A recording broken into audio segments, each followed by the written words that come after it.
What a late order surge from India. Never mind what the final total is. Never mind that it's below the average score batting first here in Canberra. In isolation, in a 50 over one-day international, and where they were at one stage of the innings, 302, looks like it could just seem like a mountain for the opposition to climb, purely from a momentum perspective, purely from that partnership perspective between Hardik Pandya and Ravindra Jadeja. Which was absolutely magnificent. The way it came, the way it was constructed, and especially Jadeja, if you see the way he started, he just looked as if he was almost struggling to get the ball off the square, but he was just setting himself for a big one, to the extent that towards the end, Pandya was giving him strike to pay him that kind of respect. Let's try and assess where this total stands in the eyes of our experts on the show, Zaheer Khan and Michael Vaughan. Michael, again, I think we should put away all our predictions for the moment and focus on this total in isolation. Do you not agree? Yeah, I mean, it looks a little bit under par, but 300 on the deck is exactly what India needed. If you go to about the 32nd over when the fifth wicket fell, I think India would have taken probably 240, 250. So this partnership has been one of power, skill, smartness. The bowling by Australia was a little bit bedraggled towards the end. They didn't quite get it right, particularly Abbott. But they've given the Indian team a sniff, and that's all that you could ask for. And I think Virat Kohli in the dressing room will know that this pitch is a decent one, but there's a little bit of slow nature to it. There's a little bit of purchase there for the spinners, not a great deal, but a little bit. And they'll hope that there isn't any kind of dew and the ball doesn't start to skid on a little bit better when the lights come on, because if it doesn't and it stays playing in a similar fashion, India have got a small chance of winning this game.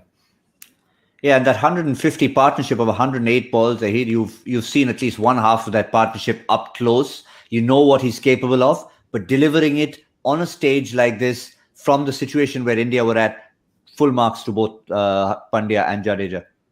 Great recovery. I think if you look at India's performance leading up to the 2019 World Cup, it was always a top heavy performance, and now you kind of seeing that since the top order is not firing, that is giving opportunity to someone like Hardik to really capitalize on the position, cement his position, and also Jadeja's surge as a batsman. He has been consistently doing well since that Asia Cup when he made his comeback.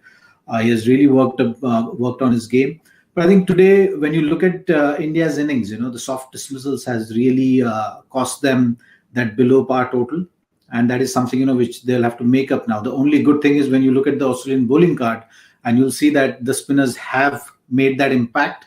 So Indian spinners will be itching to go out there and make some kind of use from the wicket to build that pressure and make this total add that 20-25 runs extra just by creating that pressure in the middle overs. But again, that first block of play is going to be very, very crucial, I think, to get those couple of early wickets to really give that edge to spinners to come into the play. Yeah, Michael, we talked about this at the 35 over mark between Ashton Agar and Adam Zampa, how outstanding they were. But they needed a little bit of help. But obviously the experience of a Stark and Cummins at the back end is where Australia were missing them badly. Yeah, you'd say so. But I just think the pair of Pandya and Jadeja were so good that even Stark and Cummins may have struggled to bowl to them with them in that kind of form. India have done well. They've done really well to get over 300.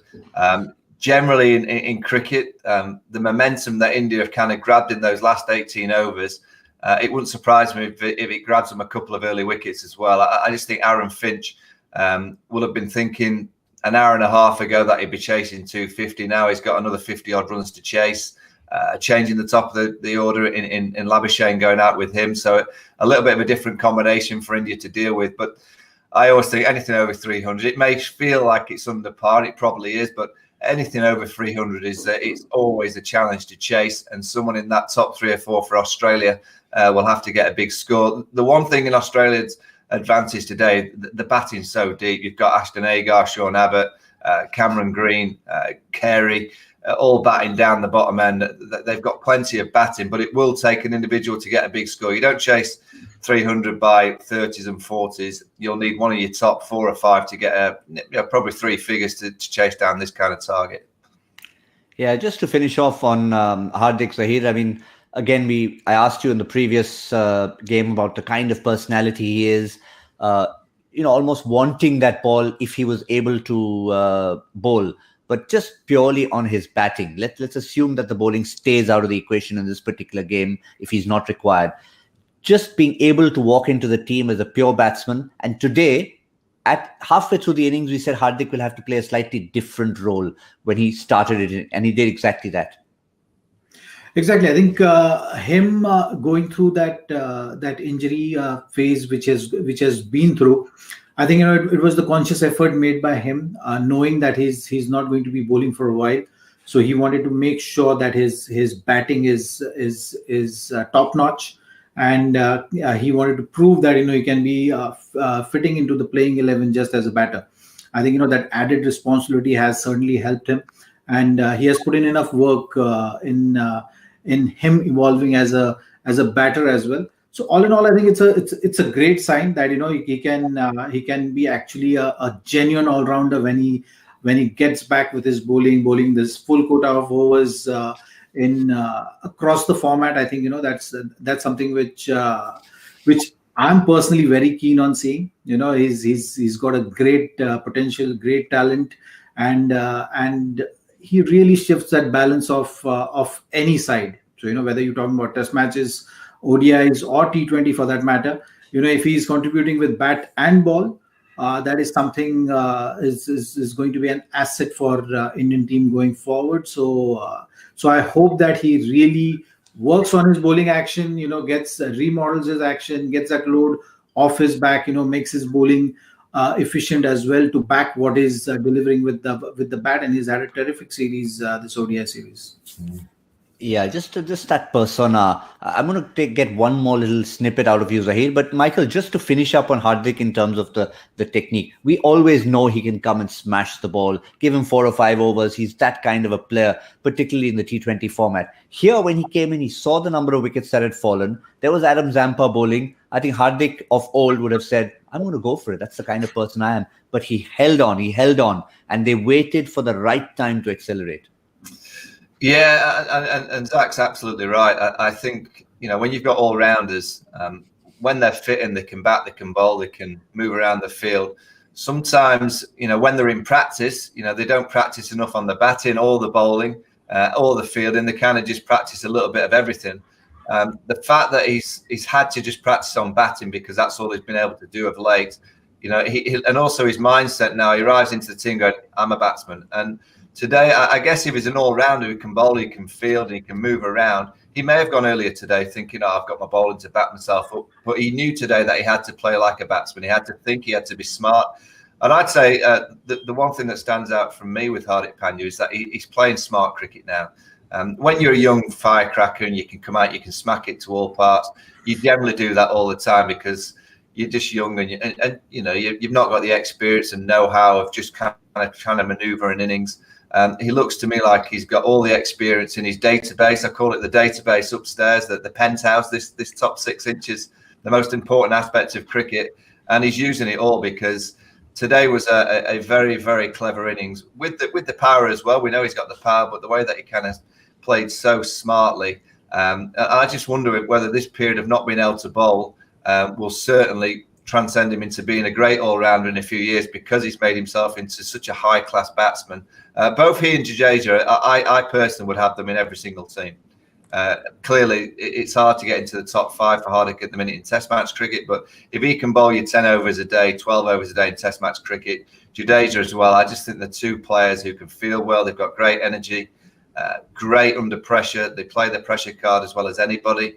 They're 2 names that I wouldn't be putting them in pencil in the 3 formats. I'd be putting them in ink in every single format of India's 3 formats of the game. Well, that's settled. That Zaheer, finish us off with Hardik Pandya. He talked about the penthouse.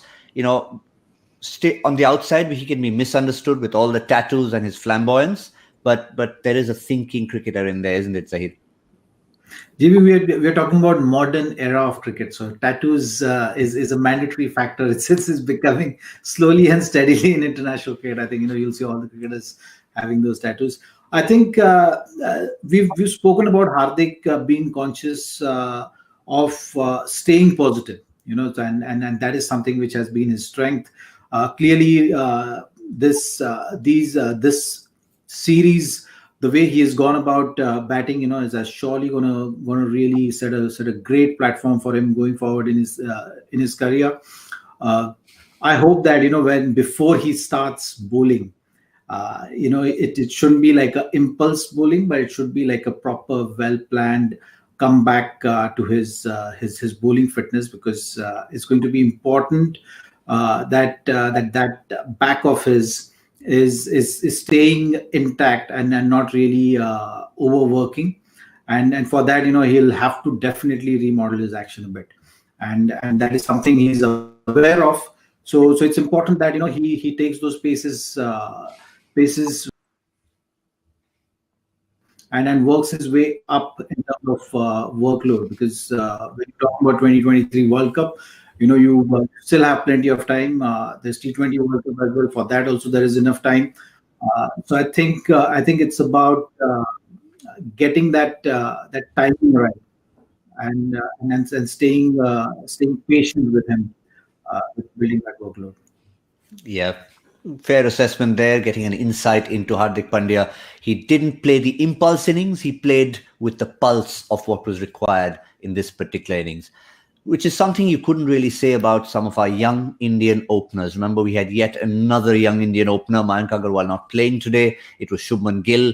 But I think the one problem, Michael Vaughan, you'll have to have a look at the numbers, is they're getting in, looking good, getting set, but not carrying on. And these numbers prove it.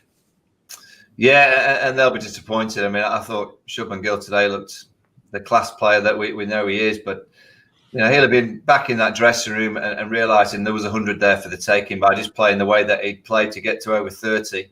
That's a bit of information that they gave us on commentary about Virat Kohli, 12,000 one-day runs, has only swept 44 deliveries. That's remarkable when you think he plays in India on pitches that spin quite a lot. Most people revert to sweeping the ball when the ball's spinning.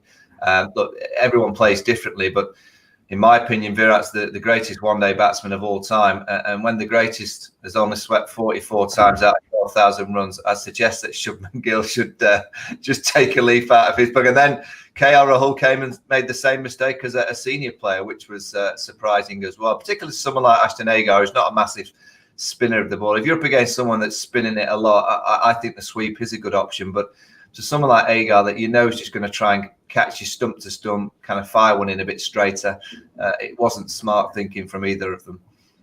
Yeah, Zaheer, listening to Shane Warne on commentary, he was pretty much saying the same thing. I mean, echoing Michael Vaughan's words, it's not spinning. Why do you need to sweep? And Indians are good players who spin. So both KL Rahul and Shubman Gill. But just coming to Gill, I mean, is it a mindset thing, just about wanting to build that big innings, that hunger to stay and camp out there?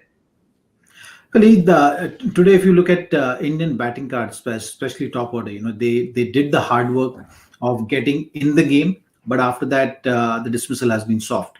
I think that's something which at this level, you expect the batters to once you're in, you expect them to go on big scores. That's something which you always see, and that was missing. I think so you can discount Shubman because he was it's still early days for him in international cricket, but generally as a method of going about scoring those big runs, you have to say to yourself that if you get out within 4-5 deliveries, it's fine. But once you face those 15-20 deliveries, it's your responsibility to make sure that you go on to get that big score. Yeah, Michael. I mean, if it was about, I'll just add. I mean, the problem that Shubman Gill has as a young player is that in the back of his mind, and it shouldn't have been in his mind today because he just should be playing the game. But Rohit Sharma's going to come back into the team, and that'll be next year. Shikhar Dhawan, you feel, will obviously continue in the side. Today was a great opportunity, a really big opportunity to go and get a score and say to the selectors, look, next time Rohit comes back in, I want to be one of those top 6 batsmen. And today didn't take that chance. So that, again, it's a lesson to young players that when you get your chance, and these chances, particularly in good teams like India have, they don't come that often. So when you get that opportunity and you've done the work to get in, don't throw it away so easy like you did today. Yeah, we sort of had a little analogy about politely opening the door and saying, hello, I'm here to the selectors versus banging it down, making such a loud noise that they sit up and take notice. So all these openers have been very politely opening the door and showing enough. I think if it was about how good you look, Shubman Gill would be getting, like in a boxing game, points. He'd be getting hundreds every single time, and Steve Smith would be getting absolutely nothing. But coming to India's fall of wickets in the series, I mean, yes, today it was not 2 wickets in the first 10 overs, but crucial times is what we've tried to put into our little graphic here. And by the time you're reaching a stage when you want to have that platform for someone like Kohli to look at the other end, how many wickets in hand? Can I go hard? The answer is no. So I think this has been one of the problems for Team India, Michael. Yeah, I mean, I think it stems down to the batting depth. I mean, today we saw an incredible partnership between Pandya and Jadeja, but beyond that, there's not a great deal. So that top order, I just wonder in the back of their minds, they're playing a little bit timidly, and it's getting them into a situation where they end up getting out. I always go back a few years ago when Eoin Morgan continued with the captaincy after the 2015 World Cup, and he went to this aggressive approach. And I remember, I think it was against India, England got bowled out in Southampton in the 43rd over playing aggressively. And they got criticised. And Eoin Morgan goes, no. We're going to continue to play aggressively, but we're going to do it for 50 overs. And we're going to continue. And if we get bowled out in the 43rd over, it's not a problem. I need the players to understand that this is the style of cricket that I want them to play. And by doing it over and over again, it's now trained in the brains that it doesn't matter when the situation is. They might give themselves a few balls, but every single batter realizes that they have to have a boundary option every over. And if they can have 2, and if they suddenly go up against the bowler that they fancy and they feel that they can take him for that 20, 25, they're given the license to do so. And I just think it's a freedom and a culture around the dressing room which has allowed them to do that. And I think India have the talent and they have the batters to be exactly the same and play with the same approach, because they've got the skill, they've got the time, and they've got the gift. I just wonder whether in that culture of the Indian dressing room at the minute, I just wonder if it's a little bit old school. I just wonder if it's a little bit, we bat the innings and we play consistently. I think they've got enough talent and skill to be able to go for it a little bit earlier and a bit harder. Yeah, Zaheer, before we go to the bowling, are you in agreement with Michael? It's just a little bit of injection of that aggression up top. Don't look too much and be too conscious about this maybe slightly long tail. Absolutely. I think, what Michael is also saying in a way that, that formula of success, what brand of cricket you want to play, how you want to structure your innings, all those discussions, that skeleton needs to be formed. And I think, when you look at this team, suddenly, when you have someone like Rohit Sharma out, you tend to feel that, that skeleton is not defined, that formula is not defined for any other individual to fill in a particular role. And I think that's something which the conscious effort has to be made by the think tank and the team management to have a set and defined brand of cricket as the team wants to play. Yeah, that's one kind of skeleton, which is, of course, the structure. Another kind are the skeletons in the cupboard that keep popping out as far as the bowling is concerned. And I think we've had so many questions coming in from all of you. Let's remind you that this is the question that we put forth in our build-up show from Siddesh Singh. Are Indian pacers in particular struggling to adjust from T20 cricket to the ODI format in Australia? This is probably the most politely phrased question we've seen on this topic. Many of you have come out and said, is that hangover still there from the IPL? And I think in terms of the bowling, it's showed in a couple of games, Michael, particularly in that power play, because they need those 2 wickets or more up front. Yeah, I'm going to reserve judgment until I've seen them today, because in the first 2 games, they were bowling first. The pitch was flat. It was boiling hot. They've got runs on the board now. So let's give them an opportunity bowling second with a half-decent score. And also with the fact that Australia have made this change at the top of the order because of Warner's injury.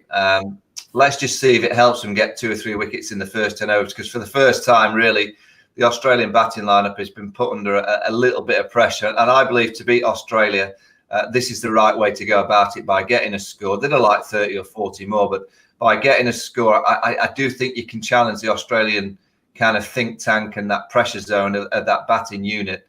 Like if today it goes wrong, the bowling clearly has an issue. I just wonder with someone like Bumrah, he's played a lot and he's obviously done a lot of work in the IPL. I just think he can bowl a bit quicker. I think he can come out and bowl a bit quicker with the white ball and just try and get it down there a little bit quicker, 2 or 3 miles an hour quicker. It doesn't sound a great deal, but it is as a batsman when you're facing 2 or 3 miles an hour quicker. I'd like to see him given the new ball and go really aggressive for 2 or 3 overs at the start, bowl a bit quicker. He's got such an awkward action to face when you first go out there. And getting the likes of Aaron Finch, getting Steve Smith out there early, I just think he can bowl just that little bit quicker than he has been doing. Michael's asking for a bit of pace, Zaheer. You also were advocating the lengths after that first bowling performance in the opening ODI in Sydney. Combination of the two to put right?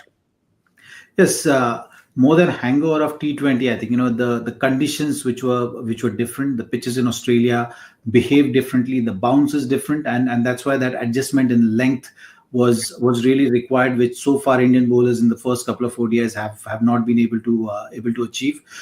So it's a third game of the series. That the series is already done and dusted, so that much less pressure you have going into the game. And that's something which I would like to see from Bumrah, especially focusing more on that away swinger which he bowls to the right-handers. I think when he's doing that.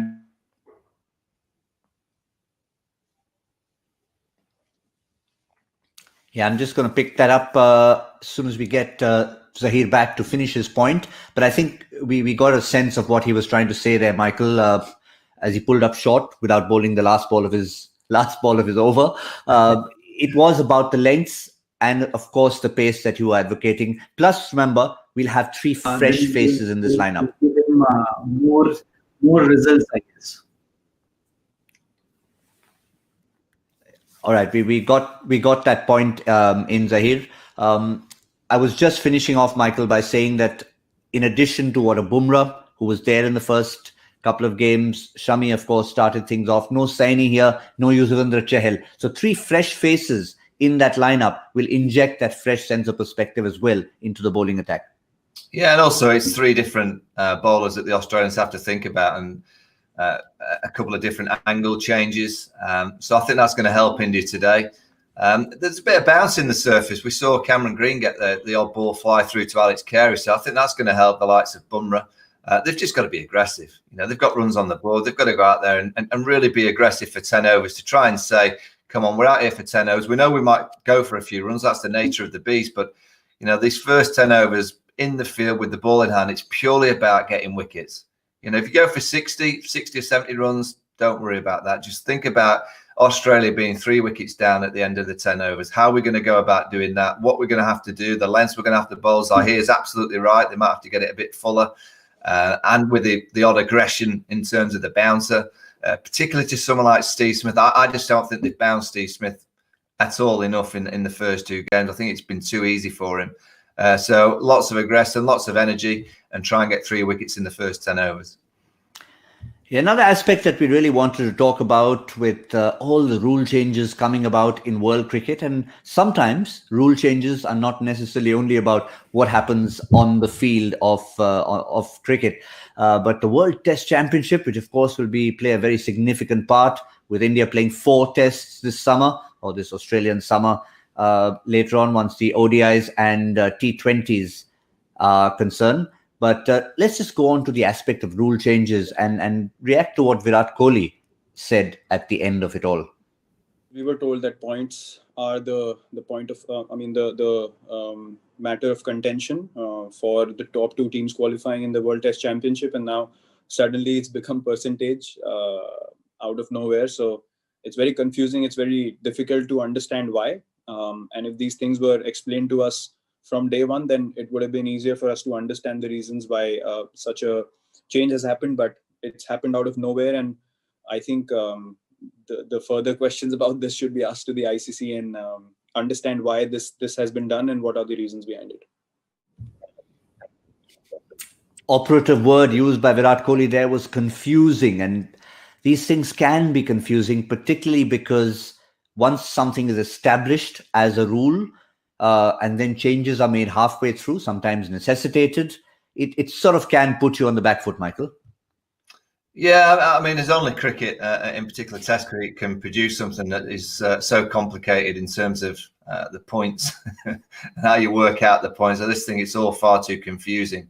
I actually like what it's trying to achieve. I think we need Test match cricket to, be important every single Test match. And I think that's brought that in terms of the Test Championship.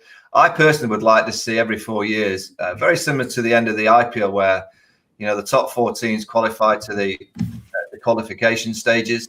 And I'd go for exactly the same in Test match cricket. The top 4 teams qualify for a 6-week period.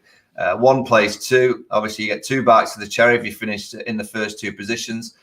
3 and 4 play against each other, and the winner of that plays the loser of 1 and 2. And obviously, whoever wins that first game between 1 and 2 goes straight through to the final. I just think it'd be great for Test match cricket if we had not just a final, but a real period of 4 or 5 weeks where the best 4 teams in the world congregate in some area of the world. And it becomes a real focus for 5 weeks of the best 4 teams competing against each other. And then at the end of that, we find out who has become the Test champion across those 4 years.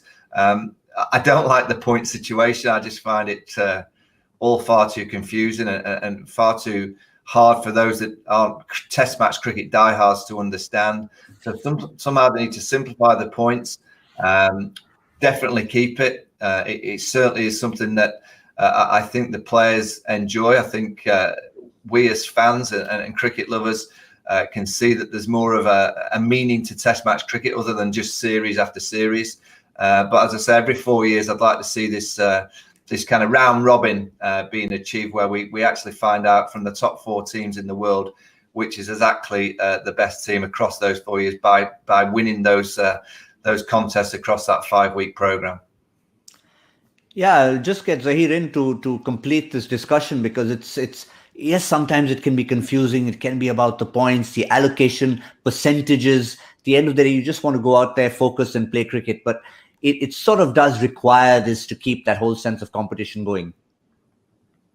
Well, the initiative is very good. So one must focus on that.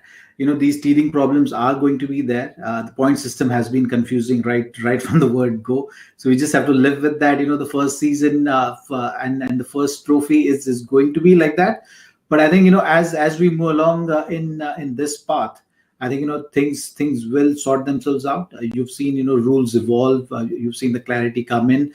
This has been a COVID year as well. So there've been a lot of challenges all around, and there's been a lot of tweaking in the way overall structuring and formatting of domestic seasons also has been. So these kind of things you just have to take in your strides and move along. There is still plenty of time for the tournament to finish, the Test Championship to finish. So I think for India, it's just like focusing on the game, winning some matches, and then getting back in that point system.